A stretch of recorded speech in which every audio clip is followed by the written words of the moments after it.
Bonjour, chers paroissiens, Robin Miliveau, dans ma voiture en déplacement. Comme tout pèlerin, on se déplace et maintenant nous nous déplaçons vers la Semaine Sainte.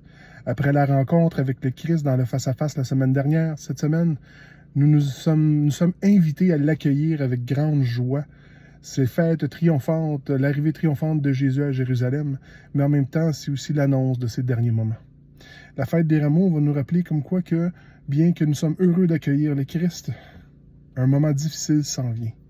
Nous allons vivre dans cette Semaine Sainte quelques célébrations qui vont être quand même assez importantes pour nous tous. En commençant bien entendu avec le Dimanche des Rameaux, suivi par mardi, pour ceux et celles qui le peuvent, à la cathédrale en après-midi, nous avons la seule et unique messe diocésaine qui est celle de la messe chrismale, à laquelle on va se rappeler l'importance d'être engagé en tant que chrétien, dans laquelle aussi que on va prendre le temps de bénir les huiles, celles des catéchumènes, celles des malades, et bien entendu le Saint-Crème qui servira au baptême, au sacrement de l'ordre, à la confirmation.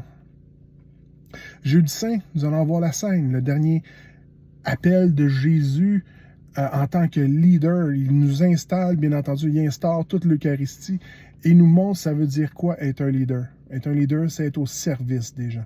Il ne se pète pas les bretelles, ça ne lui monte pas à la tête. Il met le tablier et lui-même, comme un serviteur, lave les pieds de tous ses invités. Le vendredi saint est le temps de la Passion. Et cette célébration est quand même assez particulière car c'est pas une célébration où nous sommes joyeux. C'est une célébration où nous commémorons, bien entendu, les derniers moments de la vie de Jésus et les moments les plus difficiles de son propre passage sur terre, jusqu'à sa mort. Nous nous rappelons comment que, en tant qu'être humain, nous sommes tous impliqués en quelque sorte dans sa propre crucifixion et que nous allons demander pardon. Et lui-même va pouvoir nous sortir de ce pardon-là, nous pardonner avec tout l'amour de Dieu, car il s'est rendu jusqu'au bout pour nous. Et ça se termine par quoi? Bien entendu, la veillée pascale. Et à la veillée pascale, nous allons prendre le temps de regarder plusieurs textes bibliques qui nous rappellent notre histoire de chrétiens, d'où tout ça a commencé, bien entendu, avec les textes de création, avec Abraham, Moïse et les autres. Et jusqu'au moment où nous allons célébrer l'Eucharistie, et la mort et la résurrection, surtout ça, la résurrection du Christ, pour montrer que même la mort n'a pas de pouvoir sur lui, car l'amour de Dieu est plus fort que la mort, l'amour de Dieu est plus fort que tout.